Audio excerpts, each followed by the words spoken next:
தம்பி எக்ஸாம் கேள்வியில விபத்து நடந்தா முதலாவது செய்ய வேண்டியது என்னன்ற ஒரு கேள்வி இருக்குது. விபத்து நடந்தா எவ்வளவு நேரத்துக்குள்ள போலீஸுக்கு ஆஜராகணும்ன்ற ஒரு கேள்வி இருக்குது. எவ்வளவு நேரத்துக்குள்ள போலீஸுக்கு ஆஜராகணும்? 24 மணி நேரம். விபத்து நடந்தா முதலாவது என்ன செய்யணும்? வாகனத்தின் வாகனம் விபத்துக்கு உட்பட்டு நிறுத்தப்பட்ட முறையை அப்படி அடையாளமாகிட்டு காயப்பட்டவர் அந்த வாகனத்திலே வைத்தியசாலைக்கு எடுத்து செல்ல முடியும்ன்ற விட இருந்தால் அதை போடுங்க. அந்த விட இல்லாத பட்சத்தில் இப்படி ஒரு விட இருக்கும். ஒளிச்சமிக்கை இட்டு நிறுத்தவும். ஒளிச்சமிக்கைன்னு என்ன நினைக்கிறீங்க? வாகனம் விபத்துக்கு உட்பட்டா ஹசார்ட் லைட் அல்லது அதாவது 4 சிக்னல் ஒளியில செய்யற வண்ணத்துல ஏனைய வாகனங்களுக்கு விபத்தை தெரிவிக்கிற வண்ணத்தில் நிறுத்தணும்ன்ற ஒரு முறை இருக்குல்ல, அதை விட்டு செலுத்தணும், நிறுத்தவும். அந்த விடையே இல்லாத பட்சத்துல இப்படி ஒரு விடை இருக்கும். போதுமான அளவு வாகனத்தை வீதிக்கு தீங்கி விளைவிக்காம வாகனத்தை ஓரத்தில் எடுத்து விடணும். விளங்கும் அந்த விடையை தெரிவிச்சு.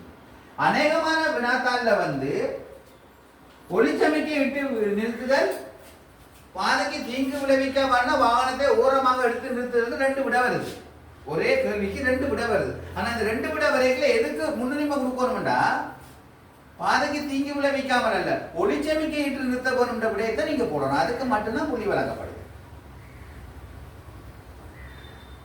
ஒளிச்சமிக்கை இட்டு நிறுத்துதல், பாதைக்கு தீங்கு விளைவிக்காம வாகனத்தை அகற்றுதல் 2 விட வருமா இருந்தால் நீங்கள் அசாட்ல இட்டு நிறுத்துதல் விடையை மட்டும்தான் நீங்க தெரிவு செய்யணும். அதுக்கு தான் புள்ளி வழங்கப்படும். ரைட். அடுத்தது போலீசார் இப்படி நின்றா உங்களுக்கு தெரியும் என்ன இது? போக்குவரத்து போலீசார் இப்படி நின்றா முன்னாலும் பின்னாலும் வருமானத்தை நிறுத்து. இது முன்னாள் வருமானத்தை நிறுத்து. சுற்றுவட்டத்தில் கடைபிடிக்கப்படுகிற சட்டம் வலது பக்கம் வருகின்ற வாகனங்களுக்கு முன்னுரிமை அளித்தல். சில கேள்விகளுக்கு விட இப்படி வருது. போலீஸ் அதிகாரி கடமையில் இல்லாத பொழுது வலது பக்கம் வருகின்ற வாகனத்துக்கு முன்னுரிமை அளித்தல். போலீஸ் அதிகாரி கடமையில் இருப்பாரே ஆனால் அவர் சொல்றதை கேட்கும். ஏன் இந்த விஷயத்தை நான் இப்படி சொல்றேன்னா, ரோட்ல பயன்படுத்தப்படுற சமிக்க வகையில யாருக்கு முன்னுரிமை அளிக்கணும் சொல்லப்படுது? வீதியில இருக்க கோடுகளுக்கா, வாகனத்தில் இருக்க சமிக்கைகளுக்கா, அல்ல போலீஸ் அதிகாரிக்கா? போலீஸ் அதிகாரிக்கு தான் முன்னுரிமை அளிக்கப்பட வேண்டும் சொல்லப்படுது. வீதியின் போக்குவரத்து தேவைக்கேற்ற வகையில போலீஸ் அதிகாரிகளால் சட்டத்தை தற்காலிகமாக மாற்றி அமைக்கக்கூடியதாக இருக்கும்.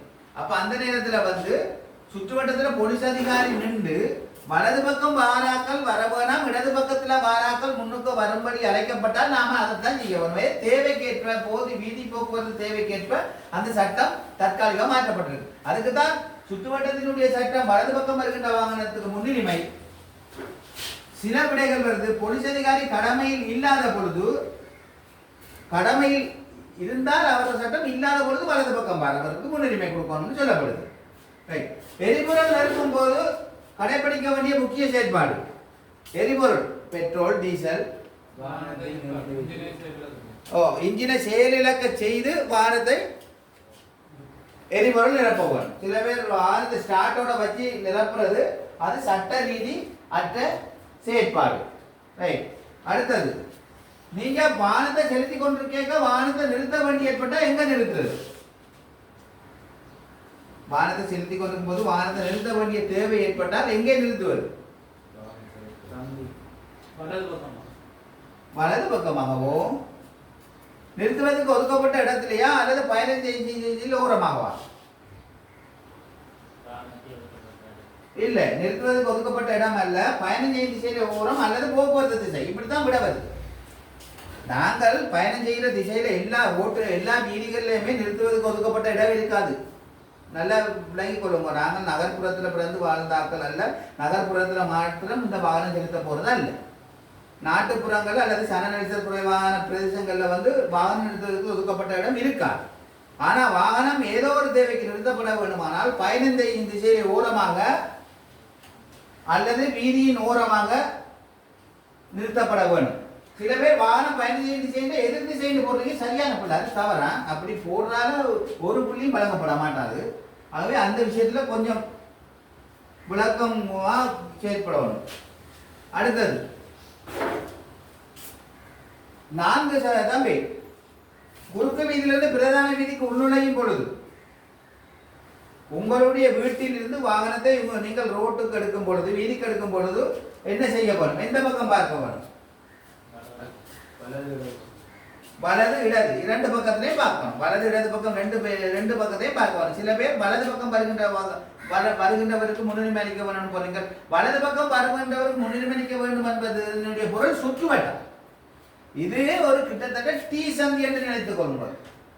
டி வடிவத்திலான சந்தி இருக்கலாம். இவ்வாறு சந்தியை தான் இதுல சொல்லப்படுது. அடுத்தது இரவு வேளைகளில் வாகனம் செலுத்தும் போது தலையொலி விளக்கினை, அதாவது ஹெட்லைட்டை ஒரு ஆள் அணைக்காமல் வந்தால் நீங்கள் என்ன செய்ய வேண்டும்? வாகனத்தை வேகத்தை குறைங்கள். அதற்கு மேலும் உங்களால் வண்டியை செலுத்த முடியாவிட்டால் வாகனத்தை ஓரமாக நிறுத்துங்கள். இதுதான் விட. வாகனத்தின் வேகத்தை குறைக்கவும் அல்லது வாகனத்தை ஓரமாக நிறுத்தவும். பெருந்தோட்ட சமிக்கை இந்த சட்டக்கோவையின் படி அபாய எச்சரிக்கை சமிக்கை அல்லது விபத்து சமிக்கை நிறம் என்ன ஒரு கேள்வி இருக்கு. அபாய எச்சரிக்கை சமிக்கை என்றாலும் சரி, விபத்து சமிக்கை என்றாலும் இதுதான். இதனுடைய நிறம் என்ன? மஞ்சள் நிற பின்னணியில் கருப்பு. மஞ்சள் நிற பின்னணியில் கருப்பு. அடுத்தது 3 ஒழுங்குகளை கொண்ட வீதியில். 3 ஒழுங்குகள் என்பது முதலாவது ஒழுங்கை, 2வது ஒழுங்கை, 3வது ஒழுங்கை. இதுல 3வது ஒழுங்கையில் வாகனங்கள் செல்வது என்னதற்கென்ற ஒரு கேள்வி கேட்கப்பட்டிருக்கிறது.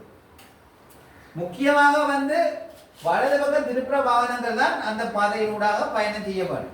ஆனால் உங்களுக்கு தரப்பட்டிருக்க விடைகளில் விதிவிலக்காக சில விடயங்கள் மேன்மைப்படுத்தப்பட்டு தரப்பட்டிருக்கும்.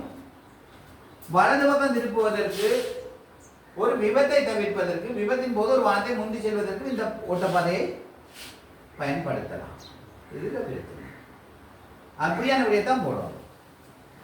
ஒரு கேள்விக்கு விட எந்த விட சிறப்பானதாக தரப்பட்டிருக்கோ அந்த விட தான் தெரிவு செய்யப்படக்கூடாது. அடுத்தது படம் இப்படி வருமாக இருந்தால், ஒரு கேள்விக்கு படம் இப்படி தரப்பட்டிருக்கு, இப்படி வாகனங்கள் அம்புக்குறிகள் தரப்பட்டிருக்கு. அப்படி தரப்பட்டிருந்தால் இலகுவாக விடையை எவ்வாறு கண்டறிகிறது என்றால், கட்டாயம் என்ற ஒரு சொல்லோட ஏதாவது ஒரு திசைக்கு போக சொல்லி வரும் விடை. கட்டாயம் என்ற ஒரு சொல்லுடன் ஏதாவது ஒரு திசைக்கு செல்ல கட்டளையிடப்படும். கட்டாயம் கார் வண்டி நேரே செல்லவும், கட்டாயம் முச்சக்கர வண்டி வலது பக்கம் திரும்பவும். கட்டாயம் என்ற சொல்லுடன் ஏதாவது ஒரு திசைக்கு செல்லும்படி வாகனம் பதிக்கப்பட்டிருக்கும். நீங்கள் வாகனத்தை செலுத்தும் போது எதிரே வீதியின் ஓரத்தில் பஸ் வண்டி ஒன்று நிறுத்தி பிரயாணிகளை இறக்கிக் கொண்டிருந்தால் நீங்கள் செய்ய வேண்டியது, நீங்கள் வாகனத்தை செலுத்திக் கொண்டிருக்கின்ற பொழுது பஸ் அதாவது பேருந்து வாகன பயணிகளை இறக்கிக் கொண்டிருந்தால் நீங்கள் என்ன செய்ய வேண்டும்? உங்களுடைய எதிர்பார்ப்பு என்ன? பயணம் செய்து கொண்டிருக்க முன்னால பஸ் அல்லது பேருந்து நிறுத்தி வாகனத்தில் ஆட்கள் இறக்கி கீழே இறக்கி கொண்டிருந்தா நீங்க என்ன செய்ய வேண்டும் கேட்கப்படும். மனிதநேயமான கேள்வி. சரி, நீங்க சொன்ன சரி. ஆனா விட அப்படி வந்திருக்காது. வீதியை பிரயாணிகள் வீதியை கடப்பார்கள் எதிர்பார்ப்புடன் நிறுத்த தயாராகும். நீங்கள் சொன்னது சரி, வாகனத்தை நிறுத்த தயாரானது சரி. ஆனா விட எப்படி தரப்பட்டிருக்கும் என்றால், பிரயாணிகள் வீதியை கடப்பார்கள் எதிர்பார்ப்புடன் வாகனத்தை நிறுத்த தயாராகுவார். அப்படிதான் தரப்பட்டிருக்கும். ஆனா அப்படியான விடையை மட்டும்தான் தெரிவிச்சீங்க. நான் இப்படித்தான் நான் சொல்ற முறைப்படிதான் விட தரப்பட்டிருக்கும். உங்களுக்கு முன்னால் செல்லும் வாகனத்தை நீங்கள் முந்த தாண்ட வேண்டுமெனில், அதாவது ஓவர்டேக் பண்ண வேண்டாம், முதல்ல என்ன செய்வோம்? கண்ணாடியை பாருங்க. ஆனா இதுக்கு விட கண்டுபிடிக்கிற எப்படி கண்ணோட சம்பந்தப்பட்டதான ஒரு விடையா இருக்கு. இந்த கேள்விக்கு ஒவ்வொரு வினாத்தாலையும் ஒவ்வொரு விதமா விட அளிக்கப்படுது. அவதானித்தல் வருது. கண்ணாடியை முன்னும் பின்னும் பார்த்தல் இருக்கு. இன்னொரு வினாத்தால இருக்குது, முன்னால் பாதை தெளிவாக உள்ளதா என்று முடிவெடுக்கணும் இருக்கு. கண்ணோட சம்பந்தப்பட்டதான விடை ஒன்று தரப்பட்டிருக்கும். அந்த விடையை தெரிவு செய்யுங்க. அதுதான் மிக சரியான விடையா இருக்கும். அதுல எந்த ஒரு மாற்றமும் இருக்காது. 4 விடையை ஒப்பிட்டு பார்த்து தான் நீங்க தெரிவு செய்ய போறீங்க. உங்களுக்கு பின்னால் வரும் வாகனம் உங்களை தாண்டி செல்ல முயற்சிப்பதை அவதானித்தால் நீங்கள் என்ன செய்ய வேண்டும்? ஒரு வாகனம் எங்களை முந்தி செல்ல முற்பட்டால் நாங்கள் என்ன செய்ய வேண்டும்?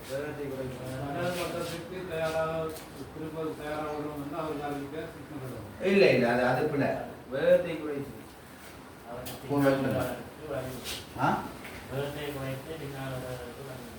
வேகத்தை குறைத்து இடது பக்கமா பயணம் செய்து முன்னால் செல்ல அனுமதித்தல். இவ்வளவு தான் விஷயம்.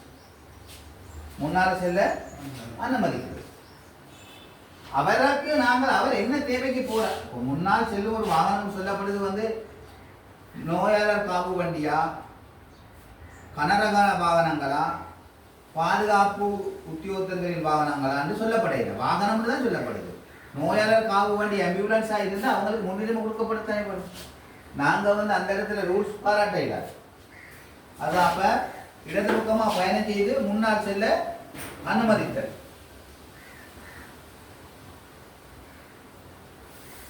நீங்கள் வாகனத்தை ஓட்டி செல்லும் பொழுது வீதியின் எதிரில் தடையொன்றின் காரணமாக வாகன தொடர் ஒன்றன் பின் ஒன்றாக நிறுத்தி வைக்கப்பட்டிருந்தால், வாகனம் ஒன்றன் பின் ஒன்றாக ஏதோ ஒரு காரணத்துக்காக நிறுத்தப்பட்டிருந்தால் நீங்கள் என்ன செய்வீங்க? இதான கேள்வி. இறுதியாக நிறுத்தப்பட்ட வாகனத்தின் பின் நிறுத்த தயாராகணும். நிறுத்தி போட்டு என்ன நடந்தது, ஏன் நிறுத்தப்பட்டிருக்கிறது, அவர்களுடைய சுய தேவைக்கு நிறுத்தப்பட்டிருக்கிறதா அல்லது வீதி தடையொன்றின் காரணமாக நிறுத்தப்பட்டிருக்கிறது அறிந்ததன் பின் நாம் செல்வதா செல்ல தேவையா தொடர்ந்து காத்திருக்க வருமா என்பது முடிவு செய்யும். முன்னால் பாலம் உடைந்ததன் காரணமாகவும் வாகனம் நிறுத்தப்பட்டிருக்கலாம். ஆகவே என்ன என்ன காரணத்துக்காக வாகனம் நிறுத்தப்பட்டது என்பதை அறிந்ததன் பின்னர் செயற்படும். அடுத்த கேள்வி, பாதசாரி கடவை அடையாளமிட்ட சைகை ஒன்றினை கண்டால் முதல் நீங்கள் இதை செய்ய வேண்டியது. பாதசாரி கடவை, பாதசாரி கடவை ஒன்று முன்னால் இருக்கின்றது ஒரு சமிக்கையை கண்டால், அதாவது இவ்வாறான சமிக்கைகள் இருக்கின்றதை கண்டால் நீங்கள் செய்ய வேண்டியது என்ன? வேகத்தை குறைத்தல். முதலாவது வேகத்தை குறைத்தல். அதற்கு பின்னர் தொடர்ந்து ஆறும் கடக்கிறதுக்கான சந்தர்ப்பங்கள் இருக்கும் என்று கண்டால் நீங்க வந்து வார்த்தை நிறுத்தணும் அல்லது குறைந்த வேகத்தில் போகணும். இன்னும் ஒரு கேள்வி கேட்கப்படுது, பாதசாரி கடவையை பிரிக்கும் வகையில் மஞ்சள் நிறத்திலான கோடு வரையப்பட்டிருந்தால் நீங்கள் என்ன செய்யணும்? மஞ்சள் நிறத்தில் கோடு வீதியின் ஓரத்தில் வரையப்பட்டிருந்தால் நீங்கள் மேற்கொள்ள வேண்டிய செயற்பாடு என்ன? வார்த்தை நிறுத்த முடியுமா, நிறுத்தம் கூடாதா, நிறுத்தலாமா? ஒட்டுமொத்தமான விளக்கம் என்னவென்று கேட்டால், வீதியின் ஓரத்தில் மஞ்சள் நிறத்தில் கோடு வரையப்பட்டிருப்பின் அந்த இடத்தில் வாகனம் நிறுத்த முடியாது. அது பாதசாரி கடவையாக இருந்தால் என்ன, வாகன தரிப்பிடமாக இருந்தால் என்ன, வளைவுகளாக இருந்தால் என்ன, எந்த ஒரு இடத்திலையும் மஞ்சள் நிறத்திலான கோடு வரையப்பட்டிருந்தேன் அந்த இடத்தில் வாகனத்தை நிறுத்தி வைக்க முடியாது அல்லது கூடாது என்றது போடும். அடுத்தது,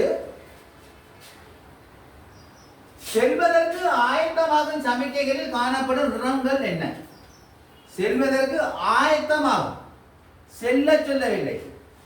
செல்வதாக இருந்தால் என்ன நிறம்? பச்சை. இப்ப கேட்டப்பட்ட கேள்வியின்படி பச்சை நிறம் ஒளிவதற்கு முன்னால் ஒளிரும் நிறங்கள் என்ன? சிவப்பு மஞ்சள் அல்லது மஞ்சள் சிவப்பு, ரெண்டுல ஏதாவது ஒன்றை போடுவோம். சில அநேகமானவர்கள் மஞ்சள் என்றதை மாத்திரம் போடுவதனால் அது பிள்ளையானபடியா கணிக்கப்பட்டு உங்களுக்கு புள்ளி வழங்கப்படுறது இல்லை. அடுத்தது, ஒரு வாகனத்தை பின்னோக்கி செலுத்த எத்தனைக்கும் பொழுது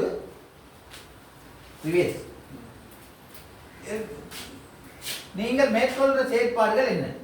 ஒரு வாகனத்தை பின்னோக்கி செலுத்த இது கட்டுரை எழுதுறதுக்கு சரி அப்படி இல்லை. ஆனா தரப்பட்ட விடையின்படி எப்படி இருக்குண்டா, நல்லா பாருங்க. நீங்க உங்களுக்கு கேட்கப்படுற கேள்விகள் எல்லாமே உங்களுக்கு தரப்பட்ட கையெழுத்தின் அடிப்படையில, புத்தகத்தின் அடிப்படையில, ஒளிப்பதிவின் படியில கேட்கப்படுது. ஒரு வாகனத்தை பின்னோக்கி செலுத்துகின்ற பொழுது செய்ய வேண்டிய செயற்பாட்டில் முதலாவது விட சரியான விட என்னென்றா, வீதிக்கு சமாந்திரமாக வாகனத்தை நிறுத்தி பின்னோக்கி செலுத்துது. இது அப்படிதான் வரும். சமாந்திரம் சொல்லோட விட வரணும். ரிவேஸ்ல வாகனம் செலுத்துறா இருந்தா என்ன சொல்லோட வரணும்? விட சமாந்திரம் என்று சொல்லணும். இப்படி ஒரு படம் தந்துட்டு ஒரு கேள்வி கேட்கப்பட்டா என்ன சொல்லோட விட வரணும்? இது இல்லை இல்லை, இது நான் அது கட்டாயம் என்ற சொல்லோட ஏதாவது ஒரு திசைக்கு செல்ல விட வரணும். ஒரு சொற்பதம் இருக்கு, அதுக்காக தான் சொல்றேன். அடுத்த மாதிரி வீதியில் செலுத்தப்படுற வாகனம் எப்படி இருக்க வரும்? வீதியில் செலுத்த தகுதியான வாகனம் என்றால் அது எப்படி இருக்கும்? சகல வாகனம் இருக்கிறதோட வாகனத்துல சகல வாகனம் சரியா இருக்கும். அதுல சகலம் என்று சொல்றது. சொல்லுங்க. முதலாவது விட குறுக்கு வீதியினை கடந்து தேவையான தூரத்தில் வீதியை சமாந்தரமாக நிறுத்தணும் தான் சொல்லப்படுது. சமாந்தரமாக நிறுத்தி பின்னோக்கி செலுத்துது. வேற உங்களுக்கு அது தெரியாத கேள்வி, டவுட்டான கேள்வி, சந்தேகமான கேள்வி தான் கேளுங்க, நான் சொல்றேன்.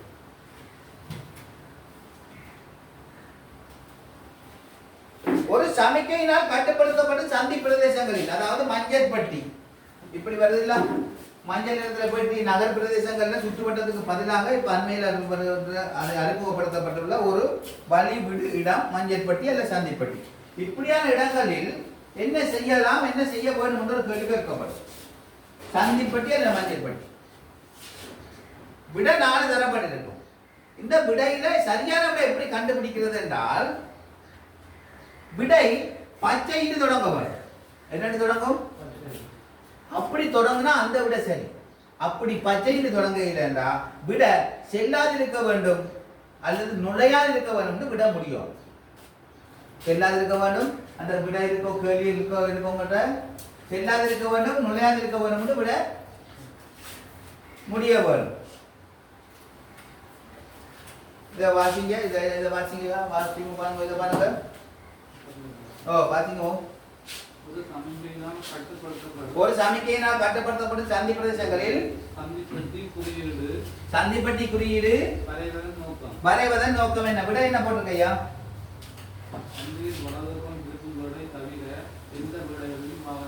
இல்ல, இதுக்கான விடையின் ரூல் என்ன? ஒரு சமிக்கை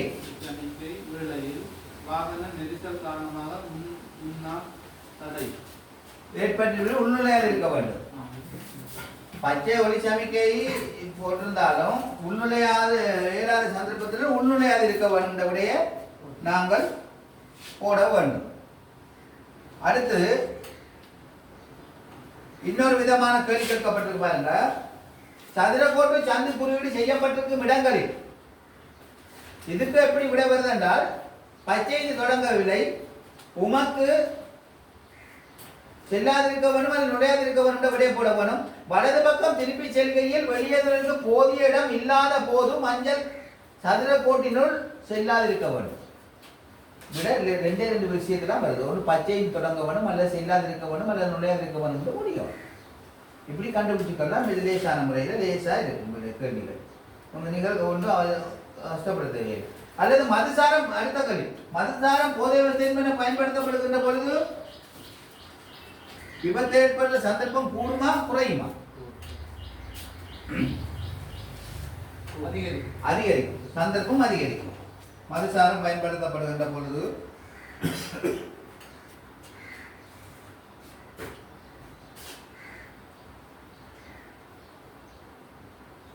ஒரு வாகனத்தை இடதுபுறத்தில் முந்தி செல்லும் சந்தர்ப்பம் என்ன? ஒரு வாகனத்தை இடது பக்கமா முந்தி செல்ற சந்தர்ப்பம்,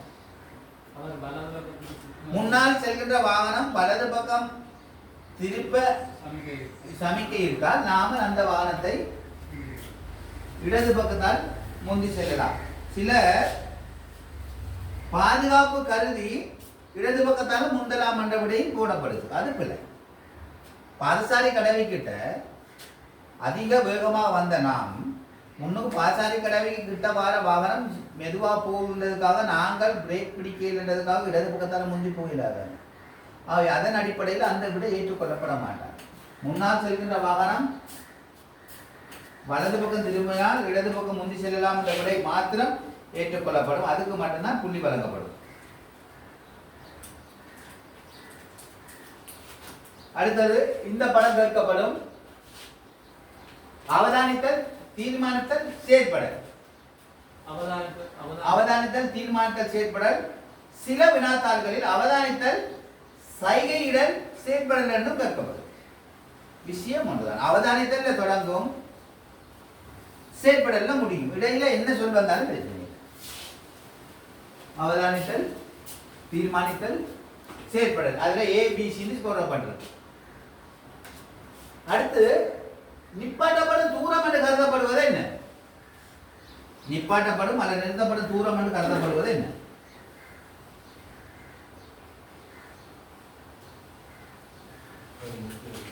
போய் நிற்கிற தூரம். சரி, நீங்கள் பயணம் செஞ்சு கொண்டிருக்கிறீர்கள். முன்னால ஒரு மாடு வந்துட்டு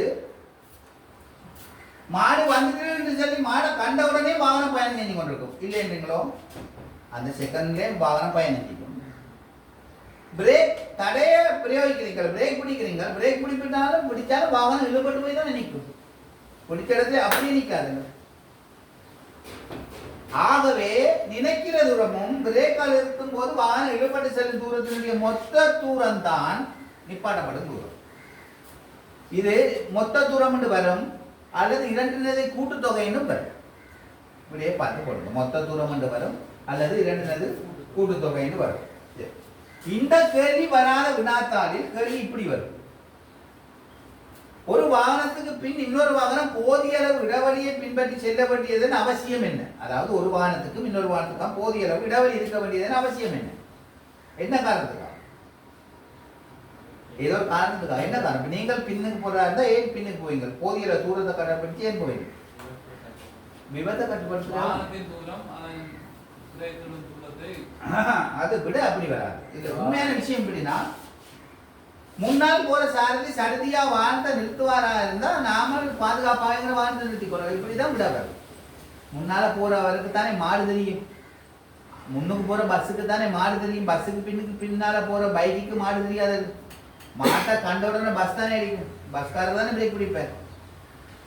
விளங்கும். அப்ப அவரோட லைட்டை பார்த்து உடனடியாக நாங்கள் நிறுத்துறதுக்கு போதுமான தூரத்தில் இருக்கோம்.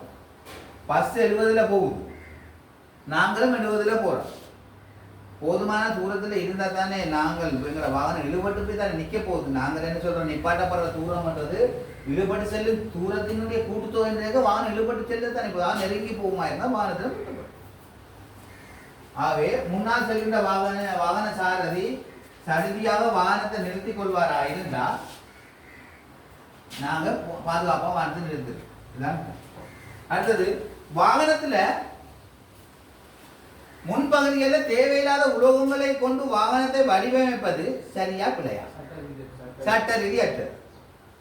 அற்றதுன்ற ஒரு விட வருது, சட்ட ரீதியானதுன்ற ஒரு விட வருது. வாகனத்தில் செல்லும் பொழுது எப்பொழுதுமே வாகனத்தில் சாரதி அனுமதி பத்திரத்தை வைத்திருத்தல் சட்ட ரீதியான தேவையா? இன்னொரு கேள்வி வருது. VIC, vehicle identification certificate, VIC எப்பொழுதும் எங்க இருக்கும் கேட்கப்படுது? வாகனத்தில் இருக்கும். அதாவது விஐசின்னு சொல்றது வாகனத்துக்கு தரப்படுற பெரிய புத்தகம் ஒன்று இருக்கும், அது மாதிரி சின்ன புத்தகம் ஒன்று தரப்படுது, அதுதான் விஐசின்றது. அது எப்பொழுதும் வாகனத்தில் இருக்கணும். உரிமையாளர்கள் இருக்கணும்ன்றதான் சில பேர் தெரிவித்து போடுறாங்க. உரிமையாளர்கள் இருக்கணும்ன்றது இல்லை. உரிமையாளர் வெளிநாட்டில் இருப்பார், அவரோட பேர்ல வாகனம் இங்கே ஓடும். சாதகம் சரியா நான் சொல்றது சரி.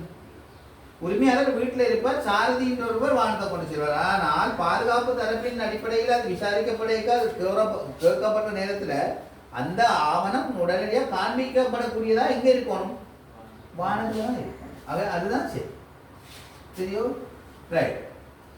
அடுத்தது,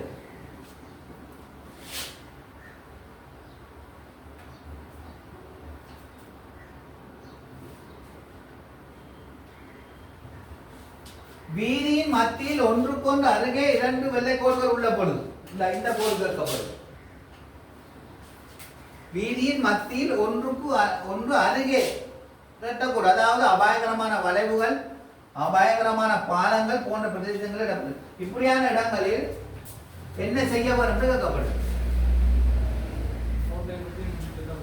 கோட்டை வெட்டி முந்தி செல்வதும் வலது பக்கம் திரும்புவதும் தடை. ஆனால் இப்படி விட வராது. பாதையின் ஊடாக குறுக்காக பயணம் செய்து தடை செய்யும் கோடுன்ற சொல்லுல தான் விட வருது. பாதையின் ஊடாக குறுக்காக பயணம் செய்வது தடை செய்யும் கோடுன்னு தான் விட வருது.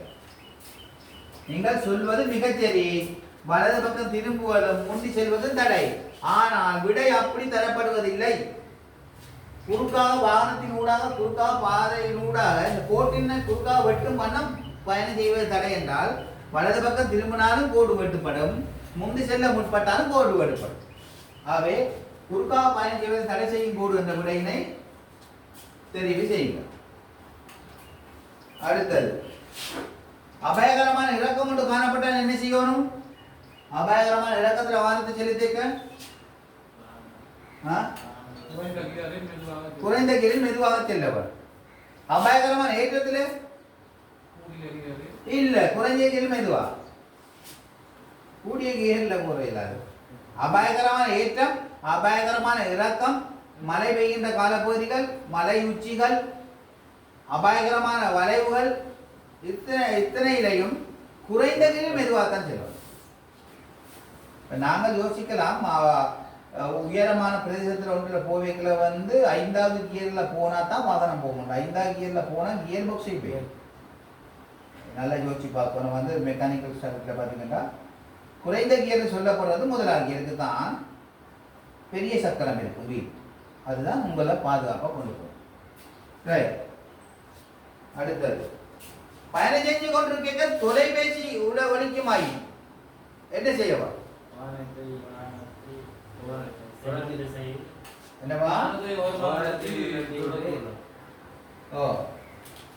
அதுக்கு விட எப்படி தரப்படுதுன்னா இந்த சொற்பதத்தில் தரப்படுது. தொலைபேசிக்கு பதிலளிக்க வேண்டுமெனில் வாரத்தை நிறுத்தி பதிலளிப்போம். இதுல கதைக்கிறது ஆறுன்றதுதான் முக்கியம். இவருக்கு நீங்க பதிலளிக்க போறீங்களா அப்படி என்றால் வானத்தை ஊரமாக நிறுத்தி பதிலளிக்கும். வானத்தை நிப்பாட்டி கதைங்கன்றதான் சொல்லப்படுது. இதுல சுருக்கம் இதுதான். வானத்தை நிறுத்தும் போது எங்க நிப்பாட்டணும்? அடுத்தது எங்க விடி பயணம் செய்ய ஓரமாக நிறுத்துவதற்கு ஒதுக்கப்பட்ட இடத்துல தான் கனவை போடுறாங்க. இந்த போன் பார்க்கிங் பிளேஸ் கிட்ட மட்டும் வந்து ஒழிக்கும். அது எந்த இடத்துல கொண்டாலும் அடிக்கும். அப்போ அந்த இடத்துல நிப்பாட்ட தானே வரும். அப்போ பயணம் செய்ய ஓரமாக நிறுத்திட்டு கதைக்கு வரும். நடு ரோட்டில் நிப்பாட்டி கதைக்கிறாரு. நடு ரோட்டில் நிப்பாட்டுறதா இருந்தா என்ன காரணத்துக்காக நிப்பாட்டலாம்? விபத்து. அப்படின்னா நீங்க என்ன போடணும்? விபத்து காரணத்துக்கு என்ன போடணும்? ஹசார்ட் லைட் அல்ல ஒளிச்சமைக்க ஒளிரவிடணுமா? வேற சந்தேகங்கள் எதுவும் இருக்கும்? மற்றது இந்த விதிவிலக்கு சமிக்கைன்னு சொல்லி ஒரு விஷயத்தை நான் சொன்னேன். நீங்க பாருங்க, சில பேர் இப்ப நாங்கள் என்ன சொல்ல வாரம் என்றால் மஞ்சள் நிறத்துல வாரது எல்லாமே முன்னாள். ஏற்றுக்கொள்றீங்களோ தம்பி? ஏற்றுக்கொள்ளுங்க. மஞ்சள் நிறத்துல வாரதெல்லாம் முன்னாள். அப்ப இதெல்லாம் முன்னாள். அல்லது என்ன சொல் வரும்? முன்னால் என்ற சொல் வராத பட்சத்தில் என்ன சொல் வரும்? எதிரே என்ற சொல் வரும். முன்னால் என்ற சொல் வரும் அல்ல எதிரே என்ற சொல் வரும்.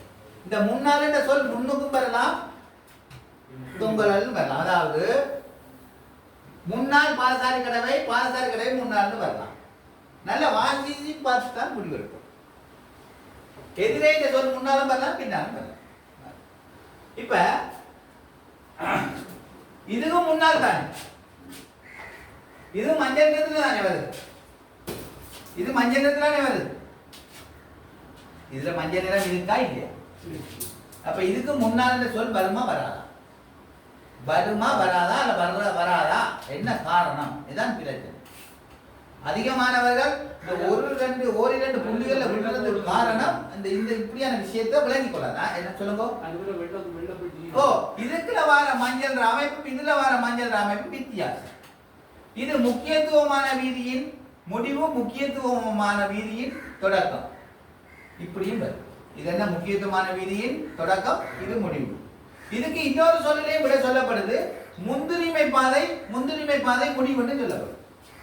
சில பேர் படிக்கின்ற பொழுது இப்ப முக்கியத்துவமான வீதியின் முடிவு, முக்கியத்துவமான வீதியின் தொடக்கம் படிச்சுட்டு போறாரு. அங்க முன்னுரிமை பாதை முடிவில் வந்தோன்னா குழம்பிடுறது. அந்த சொல் ரெண்டு சொல் இருக்கின்றது விளங்கி போடுறது. விளங்கிக் கொள்ளுங்க. மற்றது இதுக்கு முன்னால் என்ற சொல் வராது. விளங்குதா? அதுல அது இது விதிவிலக்கு சமிக்கை. இது விதிவிலக்கு சமிக்கை. அடுத்தது இதுக்கு இது என்ன பொருள்? கட்டாய சுற்றுவட்டம் தான் நாங்கள் படிக்கிறோம். சில வினாத்தாளில் முக்கியமான சுற்றுவட்டம் வருது. அப்ப கட்டாய சுற்றுவட்டம் என்றாலும் முக்கியமான சுற்றுவட்டம் என்றாலும் ஒன்றுதான் விளங்கிக் கொள்வது. நான் சொல்லி வந்தது விதிவிலக்கு சமிக்கை. விதிவிலக்கு சமிக்கை இது மஞ்சள் நிறத்துல வரதால இதுக்கு முன்னால் என்ற சொல் வராது, வரக்கூடாது. சிவப்பு வட்டத்தை குறுக்கால் வெட்டினால் தடை என்ன தடை? உள்ளே சொல்லப்பட்ட விடையும் தடை. ஆகவே கார் மோட்டார் சைக்கிள் விடப்பட்டிருப்பதனால் கார் மோட்டார் சைக்கிள் செல்ல தடையோ,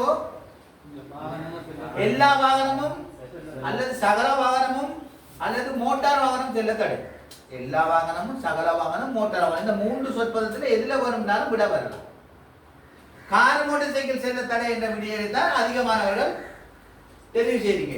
இது விதிவிலக்கான சமிக்கை வகைகள். ரைட், இங்க பாருங்க, இந்த சமிக்கை ரெண்டுக்கு முன்னால் வருது. முன்னால் இடது பக்கம் திரும்பவும், முன்னால் வலது பக்கம் திரும்பவும். இது திரும்புவது மாதிரி சொல்லப்படுது, இது வளைவு பற்றி சொல்லுது. முன்னால் இடது பக்கம் வளைவு, இது முன்னால் இடது பக்கம் திரும்பவும். இது முன்னால் வலது பக்கம் வளைவு, இது முன்னால் வலது பக்கம் திரும்பவும். இது எச்சரிக்கை, இது கட்டளை. விளங்குதோ? முன்னால் அங்க வருது, அதுக்கும் வருது. ஏன் வருதுன்னு கேட்கக்கூடாது, அந்த காலத்திலேயே அறிமுகப்படுத்தப்பட்டு. இது வெள்ளக்காரன் காலத்திலிருந்து நாங்க பின்பற்றி வரோம். இது வளைவை பற்றி சொல்ல, திரும்புறதை பற்றி சொல்லுது. இது வளைவை பற்றி சொல்லுது. இதுக்கு முன்னால் வருது, அதெல்லாம் மாற்றம். இந்த கேள்வியில அதிகமான ஆட்கள் குழம்புறது இருக்கு. இந்த கேள்வியில அதிகமான ஆட்கள் குழம்புற விஷயம் இருக்குது. இடது பக்கம் திரும்பவும் அல்லது வலது பக்கம் திரும்பவும் என்று சொல்றீங்க.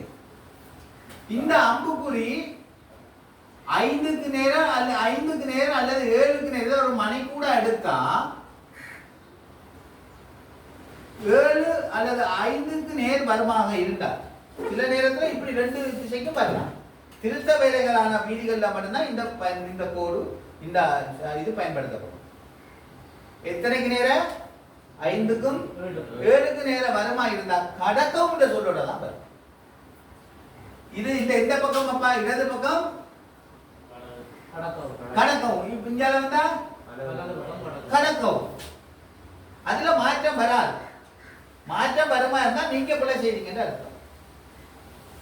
40ல 30 புள்ளிகள் எடுத்தா நீங்க சித்தி அடைந்தவர்கள், அதாவது 100க்கு 75. 29, 29 அல்லது 28 வந்து கொண்டிருக்குமா இருந்தால் இவ்வாறான சில அவதானங்களை வச்சுத்தான் நாங்கள் முன்னுக்கு போறோம். அடுத்தது இங்க பாருங்க, 5T. 5T என்பது டொன். டொன் என்பது எந்த வரையறை? நிறையா, பாரமா, உயரமா? பார். அப்ப நிறையின் வரையறை. அடுத்ததாக அநேகமானவர் இதுக்கு நான் கண்டது விடை அதிகமானவர் போடுறது என்னன்னா சக்கரங்களின் எடையை குறிக்கிறது. சக்கரங்கள் எடையை குறிக்கிறாங்க. 2 சக்கரம் இருக்கும், 2 சில்லி இருக்கிற மாதிரி இருக்கும், இருந்தா தான் விளங்குதா? அடுத்தது எதுக்கு? இதா ஒரு அச்சாணியின் மீது ஏற்றக்கூடிய எடை. இப்ப உதாரணமா பாருங்க, நாங்கள் ஒரு ஒரு வயல் பிரதேசத்துக்குள்ள வாழ்றோம் வைங்க. வயல் பிரதேசத்துல வாழ்றோம், ஒரு நாட்டுப்புறத்துல பல வயல் பிரதேசத்துல வாழ்றோம். அமைக்கப்பட்ட பாலங்கள் அல்ல மதகுகள் ஒரு குறிப்பிட்ட அளவு பாலத்துல அமைக்கப்படும். ஒரு டிராக்டர் ஒரு உழவு இயந்திரத்துல ஒரு 40 மூட்டை நெல் ஏற்றுறதுக்கு தான் ஏற்றமாய்த்தான் அந்த மதகுகள் வீதிகள் அமைக்கப்பட்டிருக்கும். விளங்குதான்? இப்ப அந்த மதகு அமைக்கப்பட்ட அந்த பிரதேசத்துக்குள்ள 500 ஏக்கர் விதிக்கப்படுது. 500 ஏக்கருக்கும் 400 மூட்டை யூரியா தேவை அல்லது பலமாக்கி உரம் தேவை. இதை ஏற்றிக்கொண்டு ஒரு லொரி அந்த மத கடக்கேறுமா? கடக்கேறுமா? 5000 கிலோ போற இடத்துல 5000 கிலோ தான் ஏற்றி போகலாம்னு சொல்லப்படுற ஒரு பாலத்துக்குள்ள 10,000 15,000 கிலோ ஏற்றி ஒரு வாகனம் கடந்தால் அந்த மரபு உடையுமா இல்லையா? அதை எச்சரிக்கிற வகையில தான் இது போடப்பட்டது. அப்படி போய் உடைந்தால் அது முழு செலவையும் அந்த வாகன சாரதியா செலுத்தப்பட வேணும், அல்ல வாகனம் சார்ந்தவர்கள் செலுத்தப்பட வேணும். இதை சாரதிக்கு எச்சரிக்கும் வகையில தான் இதை போடப்பட்டிருக்கு. 2 டீன்னு சொன்னா 2000 கிலோ மட்டும்தான் ஏற்றலாம். நீங்க 2500 கிலோன்னு சொன்னா 500 கிலோ இறக்கி வச்சுட்டு மிச்சத்தை பிறகு ஏற்றுங்க. எக்ஸாம் செய்யலாம்.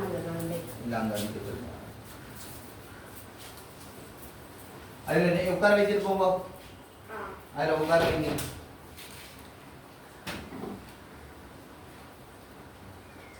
அந்த சோஃபாவில் உட்கார வைங்க. சரி, இந்த விஷயம் விளங்குதா? இது சாரதிக்கு எச்சரிக்கை வழங்குவதுதானே தவிர கட்டளை உங்களுக்கு எச்சரிக்கை வழங்க. அதுக்கு மேல எடுக்கிற முடிவு நீங்கள். அதுக்கு மேல நீங்கள் செய்கிற முடிவால வார பின்விளைவு உங்களுக்கு தான். காசு கட்டுறதா, பாலம் அமைக்கிறதா, எல்லா பிரச்சனைக்கும் நாம தான் தலை கொடுப்போம். எச்சரிக்கை வழங்குறது, தெரிவிப்பது நாங்கள், தீர்மானிப்பது நீங்கள் என்ற மாதிரி. சரி, இது சம்பந்தமா வேற என்ன பிரச்சனை இருக்கு?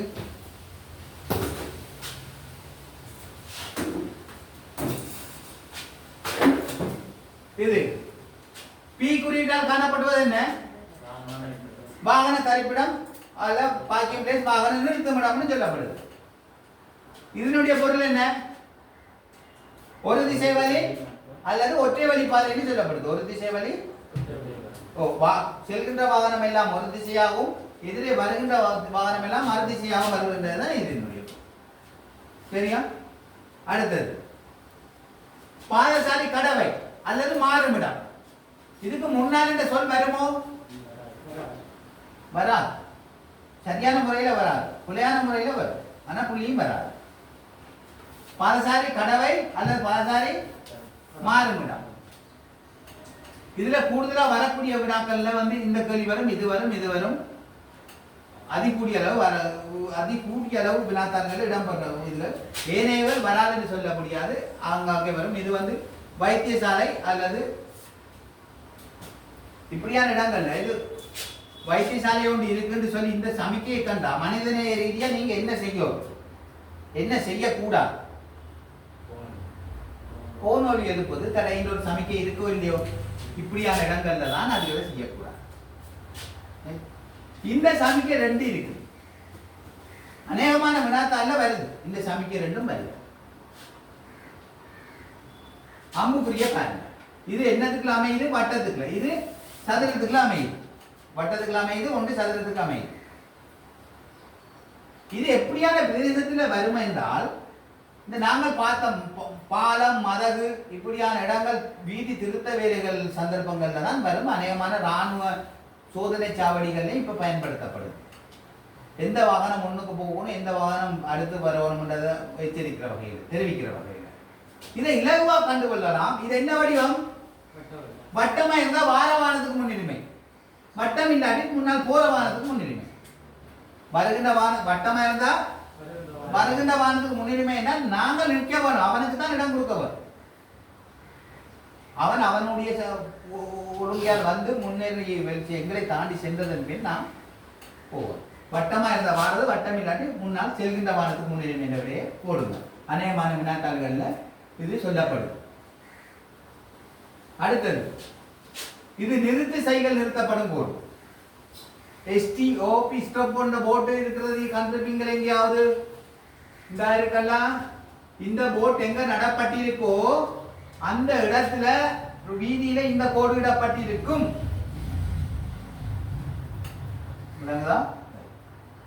இந்த கோடு வருமாக இருந்தால் நகர்ப்புறங்கள்ல சன நெரிசலான பிரதேசத்துல போலீஸ் அல்லது லைட் சிக்னல் ஒளிச்சமிக்கை இருக்கிற சந்திகள்ல தான் இந்த கோடு இடப்படும். இது ஒளிச்சமிக்கை அல்லது போலீஸ் கட்டுப்பாட்டில் நிறுத்தும் கோடு, இது நிறுத்து செயல் நிறுத்தப்படும் கோடு.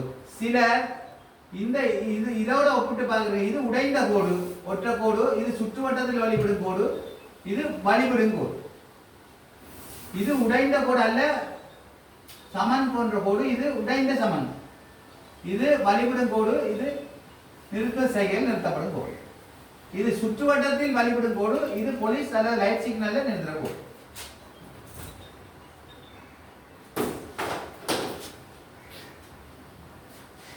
சரி,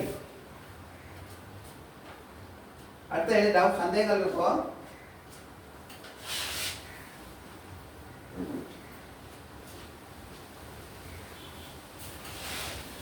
அடுத்தது மிக முக்கியமான விஷயம், எழுத்து மூலமான கேள்விக்கு உங்களுக்கு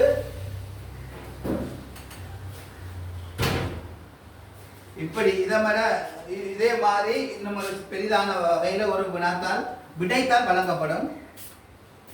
ஒவ்வொரு நாளும் 4 கேள்வியை வாசிச்சு பார்ப்பீங்க. ஒவ்வொரு கேள்வியிலே 4 கேள்வி இருக்குது. முதலாவது வினாத்தாளில் மேல் பகுதியாக வருவது உதாரணம். இது உதாரணம் வினாக்கள் எவ்வாறு செய்யப்பட வேண்டும் என்றதை விளங்கப்படுத்துவதற்காக தரப்பட்டுள்ளது. இது உதாரணம், நீங்கள் பார்த்து தெரிந்து கொள்ளுங்கள். இதனுடைய முதலாவது விடையினை தெரிவு செய்யக்கூடாது. முதலாவது கேள்வி இங்கே இருக்குது. அவே முதலாவது கேள்வியை வாசித்து பார்த்துட்டு இப்படி 40 கேள்வி இருக்குது. 1 2 3 4 5 6 7 8 9 இப்படி. இது கணனி மூலம் செய்யாத எம்ஏ போன்ற மூடுதளம், அதாவது ஆஃப்லைன்ல நாங்கள் செய்கிற எக்ஸாம்ல வரது. இணையதளத்தில் நேரடியாக செய்கிற ஆட்களுடைய செயல்முறைகள் வித்தியாசம். முதலாவது கேள்விக்கு 2 தான் விடை என்றால் முதலாவது பட்டிக்கு 2 விடை. 2 போடுவோம். முதலாவது கேள்விக்கு 4 சொன்னால் 4 போடுவோம். இரண்டாவது கேள்விக்கு விடை என்னவோ விடையினுடைய இலக்கத்தை 2 கிலோ போடும். 8வது கேள்வி தெரியாட்டி 8வது கேள்வியை விட்டுட்டு போய் அனைத்து கேள்வி செய்ததன் பிறகு 8வது கேள்வி செய்யுங்க. அதுக்காக 9வது கேள்வியை செய்து 9வது விட 8 கிலோ போடலாம். சரி, மற்றது இப்ப முதலாவது இப்படித்தானே பெட்டி இருக்கு. ஒன்று வடிவ நீட்டா இப்படி தான் ஒன்று. இந்த ஒன்றுக்கு இப்படி கால் வைக்கிறது, இது இப்படி வைக்கிறதுனா அழகு இல்லை. அப்படி அழகு இல்லை. ஒரு நிதானமான முறையில் செய்யணும். 2 போடுறதா இருந்தா இதுதான் 2. சிலர் 2 இப்படி போடுறீங்க. அது அநாகரிகம் இல்லை. அது ஒரு எழுத்து முறைக்கு ஏற்ற மாதிரி செய்யணும். நாங்கள் இலக்கியமோ அல்ல சித்திரமுக்கிற போயில்லை. எங்களுடைய வினாத்தால் எதிர்காலத்தில் வீதியில நாங்க எப்படி போக போறோம்ன்றதை காட்டணும். 4ண்டா 4 நோங்களா 4, இது 4, இப்படி 4 இருக்கா. இது எழுதுறவர மனநிலையை தான் காட்டுது. இவர் எதிர்காலத்துல பல்சர்ல அல்ல டியோவில் எப்படி போறாரு தான் காட்டுது. லைசன்ஸ் எடுக்கிறவர், சாரதி அனுமதி பத்திரம் எடுக்கிறவர், இப்படியான எழுத்துக்கள் போடுறவர் அநேகமா 8வது வருஷம் ரினியூ பண்ணி இருக்கிறது சாத்தியப்பாடு குறைவு. 50% சாத்தியப்பாடு குறைவு இப்படியான போடுறாங்க. ஆனா அந்த ஒழுங்குல பார்த்து கொள்ளுங்க. வெட்டி கொத்தி செய்யக்கூடாது. நீங்கள் நான் சொல்றேன், ஒரு கேள்விக்கு விட தெரியாட்டி விட்டுட்டு போய் தெளிவா பார்த்து ஏதோ ஒரு விடையை போடுங்க. சரியா போடுங்க. அப்படி இல்லைன்னா ஏதோ ஒரு விடையை போடுங்க. ஒரு விடையை போட்டதுக்கு பிறகு இது இப்படி வராதுன்னு சொல்லிட்டு பிறகு இது இப்படி போடுற, இது உங்களுக்கு சரியான விடையாக இருந்தாலும் ஒரு எழுத்தின் மேல் மீண்டும் அழுத்தி எழுதப்பட்டிருந்தால் அந்த விட ஏற்றுக்கொள்ளப்பட மாட்டார். எந்த விடையிலும் நீங்க 40க்கு 40 அப்படி எழுதியிருந்தாலும் 40 விட. ஏனென்றால் இப்பத்திய நடைமுறையில் உங்களுடைய வினாத்தால், உங்களுடைய விடைத்தால் நேரடியாக உங்களுடைய சாரதி அனுமதி பத்திரம் பதிப்பு செய்யப்படுறதுக்கு அனுப்பப்படும். அங்க தெளிவாயிருக்கும். தெளிவில்லாத அநேகமான வினாத்தாள்களும் விடைத்தாள்களும் உங்களுடைய விண்ணப்ப படிவங்கள் மீள அனுப்பப்பட்டு திருப்பி பரிசீலிக்கப்படும். அந்த இடத்துல பல்வேறுபட்ட பிரச்சனை நீங்க சந்திக்கலாம். சரி, வேற என்ன சந்தேகம் இருந்தா கேளுங்க. உங்களுக்கு என்ன ஏதாவது பார்த்த கேள்விகள் சந்தேகம் இருக்கும்?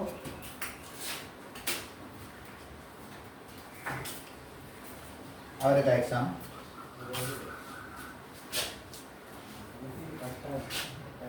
இந்த படம் வருமாக இருந்தால் கட்டாயம் சொல்லோட ஏதாவது ஒரு திசைக்கு போய் சொல்லி வரும். வலது பக்கம் போ நேரையும் போகணும் அப்படி வராது. அப்படி வரதா இருந்தால் அதுக்கேற்ற அம்புக்குறி இடப்பட்டு.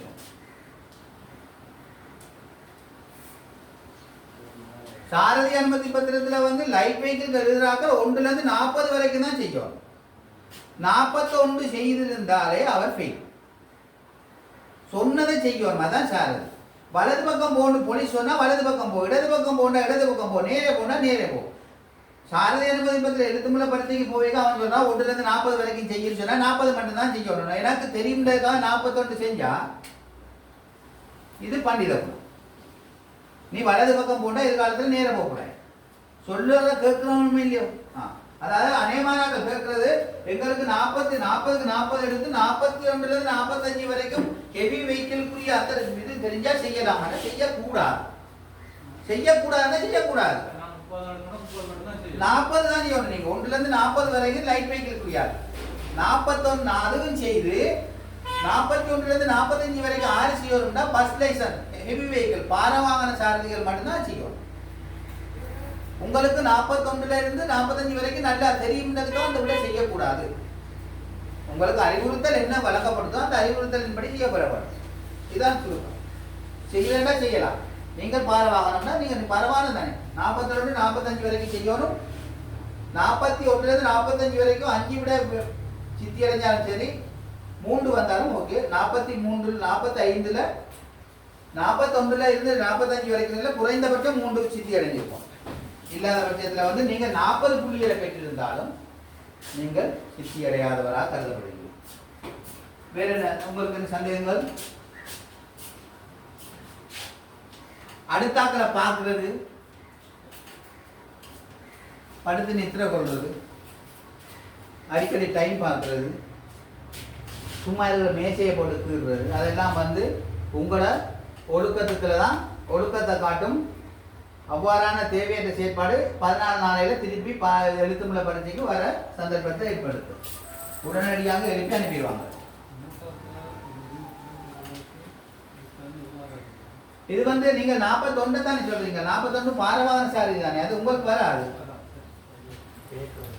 எந்த பேப்பர்?